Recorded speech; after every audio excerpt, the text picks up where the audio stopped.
I just want to thank the coaches, really, for bringing you guys out here. Thank Mark, for this opportunity. Everybody that was part of this, I don't think you guys understand how blessed you are to even have this. Because when I grew up, when I grew up, you didn't do this. You didn't have these camps. You didn't have people who loved you and cared about you and took time out of their days and their life to pour into yours. And I think that speaks highly of the coaches and the kind of people they are and what they want from you guys. Because I promise you, they're not doing this for themselves. They're doing this for you guys. Because they don't want you to make the same mistakes they probably made in their life. So at some point, I want you to thank them and thank your parents. Whoever plays that role in your life, even if it's your coaches, thank them for that opportunity, man, because you don't get that every day. Earlier, Mark was in here speaking. Do you guys remember what he said was important? Does anybody remember the word that he was talking about? Image. What he said? Image. Identity. Yeah. And the linebacker, do you remember the words that I was kind of talking on? Your character. Those two go together. And I was taught, with your identity and character and stuff, it all comes down to care. Simple care. Do you care? Do you care about the things you're doing? That falls into your identity. Do you honestly care about the people around you? If your coach is coaching you on how to play cover two because I didn't see something, do you care enough to listen to him, or you don't care so you want to talk back to him? Even if you're joking about it, do you care enough to give him the respect that he deserves? You just keep your mouth closed and do what you got to do.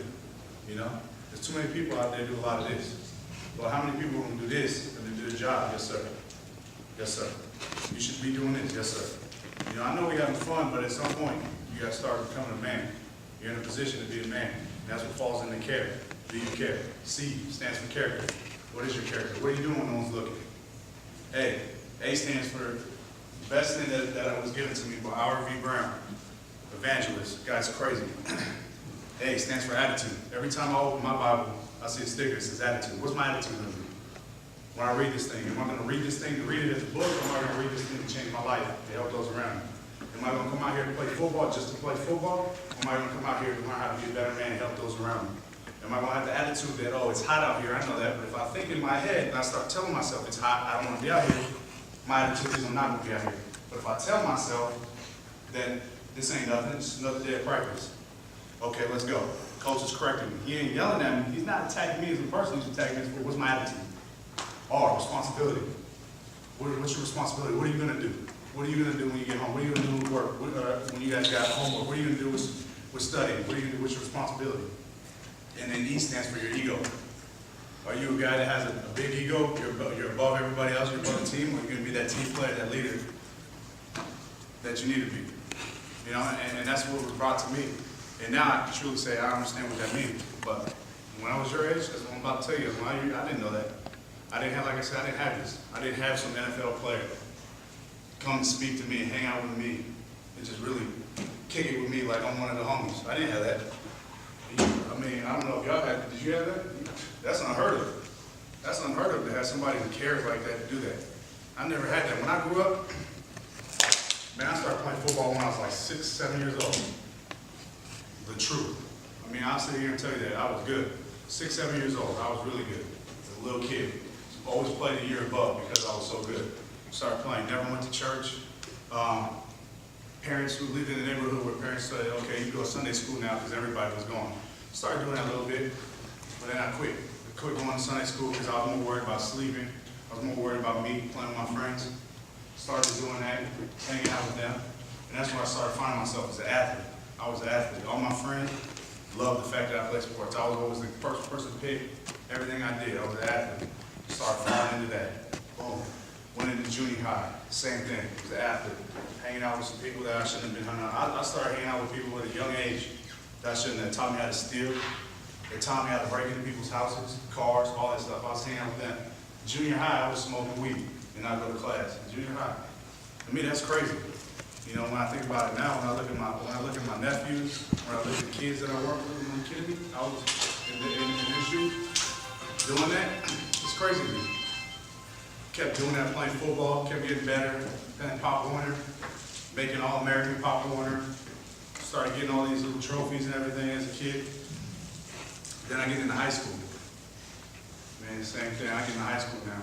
I'm a true freshman, the real deal. I mean, some of y'all, I don't know how you do it here. I mean, some of you guys got, I don't even know, like seventh grade stuff here at this high school, but we didn't have it. It came in as a true freshman. And I mean, when we played in California, you play true freshman as a freshman, and then you go like varsity after your sophomore year. But I was winning all sorts of awards, had newspapers around, and like, oh, this guy's gonna be the next deal coming out of California, out of this area. I'm doing all sorts of things. Winning trophies, hanging out, doing all that, doing what I wanted. I had teachers that were like, oh, this guy's gonna be great. Let him do whatever he wants. So then I go to my sophomore year, start on varsity as a sophomore. A little kid, didn't know what I was doing. Started hanging out with the big kid, senior. Ray Meekins, I'll never forget his name. Big dude, big corn-fed white boy. He was country as he came. I've never seen him, but this boy was big, ran through people, ran people over. I thought he was the coolest guy ever. So I just started hanging out with him. That meant I started going to parties, started doing more drugs, getting drunk all the time, sneaking out of my house, not listening to what anybody else had to say, just doing what I wanted to do. So I started doing that, kept doing it. My sophomore year, stopped going to class. Junior year, same thing. Playing football was getting better and better. I had so many awards that I literally could fill up probably any of y'all houses with. That's how many awards I had. And I'm not even exaggerating. That's the sad thing. I got boxes of storage that are lost now that I had so many awards. All that crap, everything. It was ridiculous. Junior year, I'm still hanging out. I didn't care. All I wanted to do was party, party, and party. Stopped going to class, didn't care about grades. All I cared about was like what girl I was going to date, which was the next one, I had a rule that I wouldn't date a girl longer than 2 weeks. Y'all laugh, but I mean, I feel sorry for myself, and I truly apologize to all them because of where I am now. But at that time, I didn't care. I cared about me. You know, I always wanted to look like I was a cool dude. I always had somebody who knew I was cool. You know, I'd be at the party showing up, cool guy. You know, started doing that. Things were great. Football was great. I mean, some of y'all heard it. That was before last year. I mean, things were great. I had scholarships from over 30 different colleges. Florida. I had Florida State. I had Texas. And then I had Texas A&M. I had Alabama. I had all these big names, all these great colleges, all these big names, all of them. Then I get into my senior year. My big buddy, Ray Meekins, is going off to college. Except the thing is, he was a big all-time dude, but he got a DUI after a DUI. So now he's at some small college. I'm like, man, that'll never happen to me. You guy's an idiot. I ain't gonna get caught drinking and driving. I mean, I know all the secret ways home. It'll never happen to me. You know, so I was like, okay, kept partying. I'm going to college. Then, like I said, my senior year came around. All of a sudden, all these colleges stopped talking to me. Man, I said, I can't figure out why. Then Colorado State said, you know what your GPA is? I was like, no. The GPA is like 0.9. I was like, are you serious? I said, yeah, you don't go to class? I was like, man, I don't know. I ain't been in a long time. They're like, all right, well, this is what you do. If you score over a 1000 on your SATs, if you go and take all these classes, then we could probably get you in. I was like, crap, okay. So then my senior year, how many of y'all seniors here? I don't know, do y'all take a lot of classes your senior year? You take like 4 classes or something like that? Like 3, 4, yeah, my senior, 3? 8. You said what? 8. You take 8? You got to school. Oh, really? Well, you did. Usually you take like 4 or something. You out at lunchtime. My senior year I took 7. And ran track and played football. Then when I was done with practice football, I went to night school to make up for all the other classes I failed. Then I had scored high on my SAT. Got into college, got into Colorado State. I did it. Somehow I did it. Oh man, I was like, I did it. This is great. Everything I wanted, I got it. Now I'm at Colorado State. Things are going well. True freshman playing. Playing as a true freshman. Running out making plays. I'm like, man, I'm still going to the league. This is great. Started doing that stuff, hanging out. Now, I don't have anybody around that can tell me what to do. I didn't have to worry about sneaking in and out of my house with my mom and dad, making sure they're asleep, jumping the fence and meeting my friends around the corner. I didn't have nothing with me. I can do what I want. If I didn't want to wake up and go to class, I was like, all right, man. I look out the window. I'm in Colorado State, but it snowed. I look out the window. Snowing? Nope. I want to get back. I want to get out of bed. Turn on the video game, start playing. Kept doing that, kept doing that. And in college, man, I found out that you necessarily didn't have to go to class because you could just pay people to take your test. You can pay people to write your papers. I said, okay. Well, let me go back and do what I know. Let me sell some stuff, you know. And I'm gonna get my money, and then I'm gonna pay them. So I said, do what I had to do on the side. Then I started paying people to write my paper. I was like, this is great. All I gotta do is play football. I'm about to make a ton of money. So all I had to do was play football. Started doing that sophomore year, same thing. Then come to my junior year, thinking things are great. I'm gonna go, you know, I'm gonna go league. Ain't nothing gonna stop me. I mean, I had nobody work harder than me. Nobody. I don't care who you were, you didn't work harder than me. I promise you. You didn't have it like I had, I promise you. Then all of a sudden I got a rude awakening. Get a phone call. Phone ring. I'm sitting in my boys, in my dorm room, playing video games. Ring, ring. Dad. Dad's calling my cell phone. And now my dad and I didn't really have a relationship. You know, he always worked nights. He was never really around. I never saw him. The only time I saw him, he would look the crap out of me because I got in trouble. He went on his way to work. That was it. Golden rule when you came home was don't be loud, don't wake your dad up, so I never went home. You know, that's why I was always out running the streets. I mean, granted, I was fortunate enough to have both my parents, but my dad was never really there. You know, Dad's calling. Hello? I was like, oh, what's up? You need to come home right now. I said, I need to come home. Your mom, she's not doing too well. What's wrong? I'll tell you when you get home. What's wrong? Your mom is not doing too well. I booked you a flight. You need to get here as soon as you can. Boom, hang up the phone. My boy looked at me, what's the matter? In tears. I said, my mom's in the hospital dying. Now, my mom was my best friend. I get in trouble, but I promise you, your mom knows how to love you even through some of the stupid things you do. And that's how she was, my best friend. Best lady I knew, she was always there for me, no matter what I did. No matter how I acted, she was always there for me. The doctor said, oh, it's gone. You know, she's 100%, she's good to go. Everything's gone. She beat it, way to go. And that's what I thought. And so I looked at my mom sitting there, you know, not doing too well. Laying in the hospital bed, looking like a vegetable. I don't know if you've ever heard of that vegetable stage, but that's basically where you're not even alive. You're just laying there. You just rotting away. And that's what my mom was, skinny as can be, rotting away, the person that gave everything for me. And there's nothing I could do. Hurt more than anything. Had this hole in my heart. I told her, I said, Mom, if there's any way you can get out of it, she can't open her eyes, doesn't acknowledge it. I said, Mom, I'm so sorry for everything I did, but I promise you I'll change if you come up out of this. I promise you. As soon as I said that, I said, I'm here, I love you, I'm so sorry. Boom. She's dead. Next thing I did, I punched the wall, took the doctor, threw him against the wall, started going off on him. I said, you said this was, we beat this. Why is it back? It came back so strong that it killed her that fast. It came back, spread to her brain and into her liver. Not only was it breast cancer anymore, it spread that bad. And then I looked up at God and I went off on him. So I ain't killed nobody. Why did this happen to me? Why you take my best friend? What did I do? Because I didn't go to school or because I sold drugs. I mean, I wouldn't kill nobody. I didn't do anything bad. And you take my mom from me? Living. Got on my motorcycle, no helmet, did like 125 miles per hour through traffic on the way home, praying that somebody hits me and kills me. I was praying somebody take my life. Please take my life. I was begging. Didn't happen. Go home, go back to Colorado.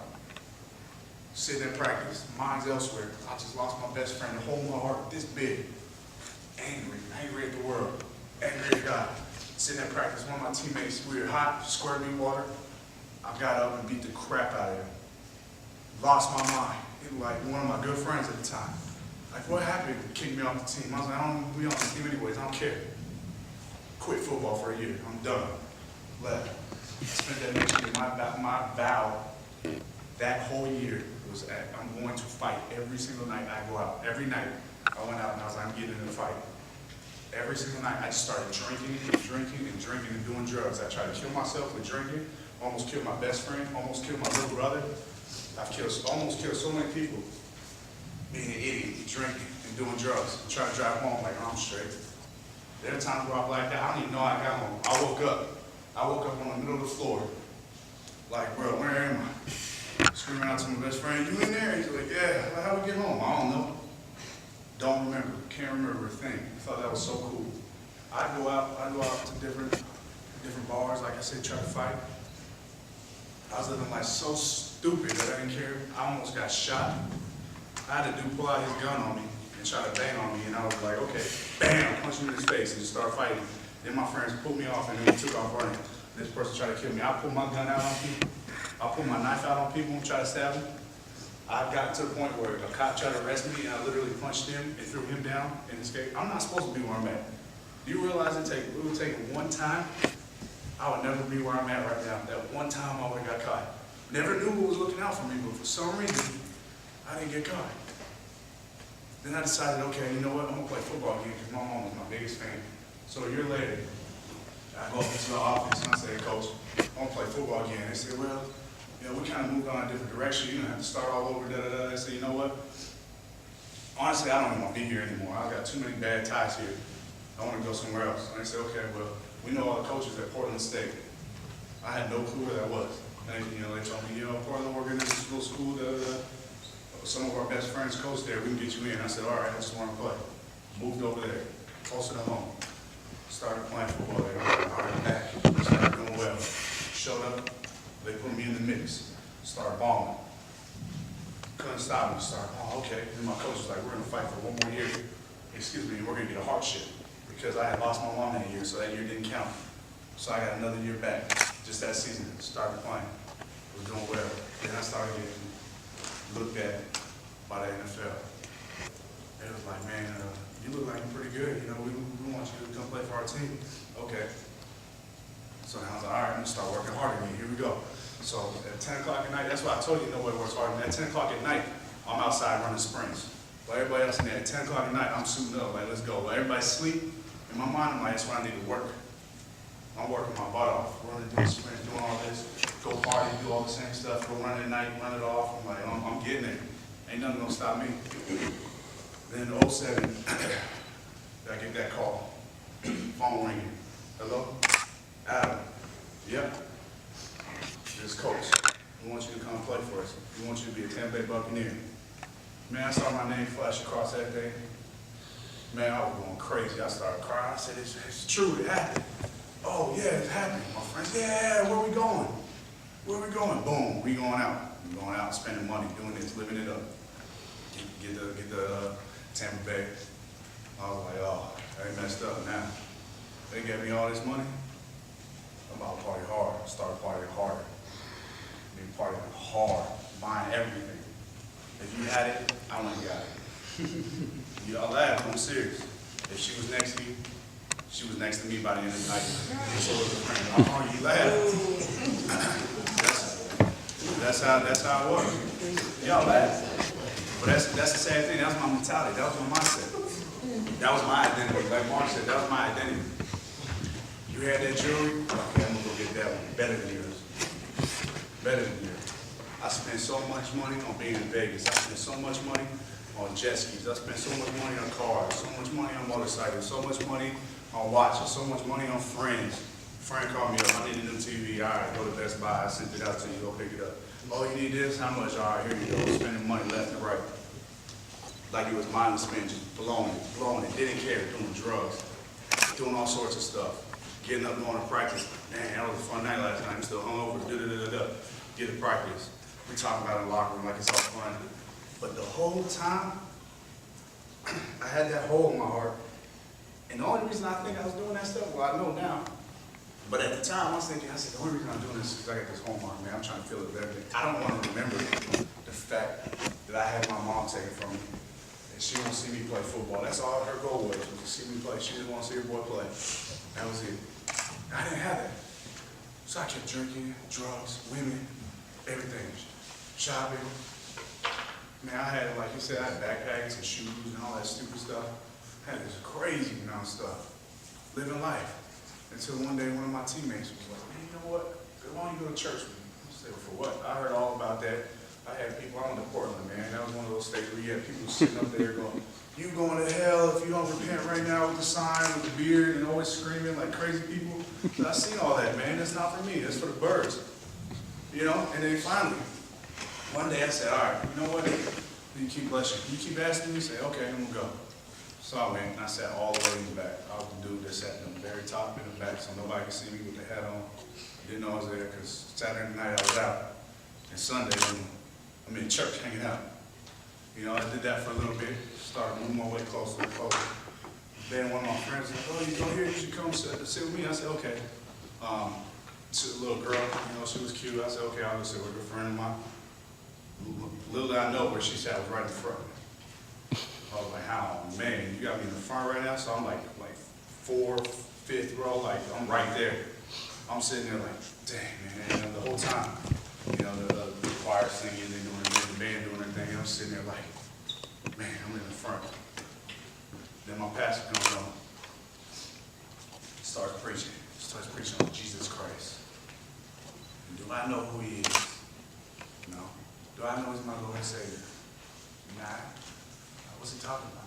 He starts preaching on salvation, grace, all these things. I'm like, man, this is what I need. He starts preaching on it. Like, you feel like this, you feel like that, or you done this.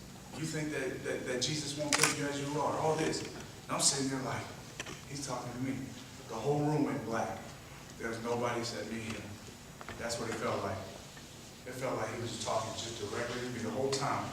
For that hour, it was just like he was sitting right there speaking just to me. Everybody was gone. I'm in tears. I'm like, that's what I want. All that stuff, that's what I want. So by the end, he asked everybody, you know, the people who wanted Christ as their Lord and Savior, to raise your hands. I raised my hand. I'm in tears, crying on my knees. I'm like, I want that. I need that. So then I give my life to the Lord. I said, this is great, man. I'm a Christian now. This is it. This is the thing that they're talking about. I feel great. This is great. So now I'm a Christian. Now what do I do? You know? Like in the locker room, I know some other Christian guys, but like Mark said, to me they were dorks. You know, always happy and didn't listen to the music I listened to, didn't care about all that. And I was like, man, that's not for me.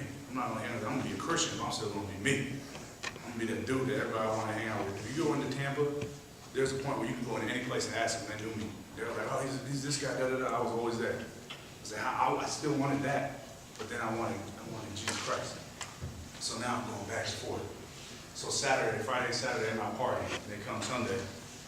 You know, I'm at church. And now I'm hanging out with my chaplain, trying to put this, you know, facade on this little fake image of who my identity is. You know, I'm this Christian on Sunday when the right people are around. But then when all my other friends are around, I'm this party guy. I'm Party Adam. I'm the guy that goes hard in the paint. So now I'm doing that, going back and forth, thinking, okay, that's cool. Then one day, I was stopped in the locker in the hallway by one of my teammates. My teammate looked at me and said, you know, for a Christian, you go around saying you're a Christian, you cuss a lot, you run your mouth a lot. He said, I guarantee one day you're going to be a pastor. I looked at him. I said, Tim, do me a favor. Why don't you F off? In other words, and walk right back in the locker room. And he was another brother in Christ. So I sat down, I started crying in my locker. I said, I didn't cuss that man. I just cussed that guy. I just cussed that guy because God was convicting me and telling me, if you want to be a Christian, if you want to be one of my sons, you need to change the way you are. So right then and there, I stopped listening to music. I stopped hanging out with those people. I stopped going out. I stopped drinking. I stopped smoking. I stopped women. I stopped all that. Selling all my stuff to everybody, getting rid of it. Because that's no longer who I was. And I realized that. I met people like Franklin Graham, and the guys that were here last year, Corey Lynch's father-in-law, like meet people like him. I get to be good friends with Lecrae. I get to hang out with people like that. I get to go and travel and speak. I've been to Haiti. I've been to South Korea. I've been on the DMZ. I've been on aircraft carriers in the middle of wartime. Like I've been able to do so many great things and speak and be so blessed by the decision I made, by giving myself to the Lord. The whole time he was there, and I chose to ignore him because I wanted to be cool. I wanted to be that dude. And the whole time, all he was doing was knocking at the door, was waiting. That's all he was doing, waiting to come in. When I really let him in, and I realized that all that crap is good, it was good. Believe me, it's fun. That stuff was so fun for that long. It was fun for that second. It's not fun when you gotta wake up in the morning and you have somebody you don't know who this is. You don't know if you just got something. You don't know if now you got a child in the way because you're doing things you're not supposed to do. It's not fun. That night it might be fun, but after that it's not fun. It's not fun that you out drinking, it's fun right there, and then when you wake up, you don't know how you got home. You don't know that you just almost killed somebody. It's not fun knowing that you had a gun pulled out on you, it's not fun. But to go out and do things like this, I mean, this is fun to me, man. I just get to hang out with people and talk. You know, I go to Haiti, I keep a picture in my Bible, this little girl that I spent a week with in an orphanage in Haiti that when I go back, I was trying to adopt her. When I go back to find her, she had been sold for sex trafficking. A little 10-year-old. Breaks my heart. I would love more than anything to go and take care of business over there. How I know how, but I can't. I just gotta leave it in God's hands. It breaks my heart that I sit here and I still do things of that sinful nature. That when I'm not doing things that I should be doing to glorify the kingdom, it breaks my heart. And it breaks my heart when I talk to kids like you guys, young adults, and you hear people going over and over and over and giving you this message, and you choose to ignore them. It breaks my heart. Because I'm like, don't do what I did. Don't do what I did. How many people can do what I did and successfully make it? I promise you it's not a lot. All it took is that one time, and I'd be behind bars for a very long time. Not a lot of people, you see people rapping and all that great crap, man. That's all great and all, but they ain't really living that way. I know a lot of them. They rent jewelry, they rent cars for videos. They're not living that life. They're 1 in a million that made it out. Look at all the people that did that crap and look where they are. They're the ones that are in jail. They're the ones that don't have a story to tell.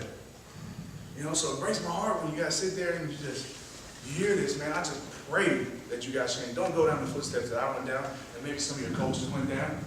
Don't go down those, man. See somebody, talk to somebody, because you don't want to do what I did. I promise you. And just to see, like, a lot of you guys are so athletic.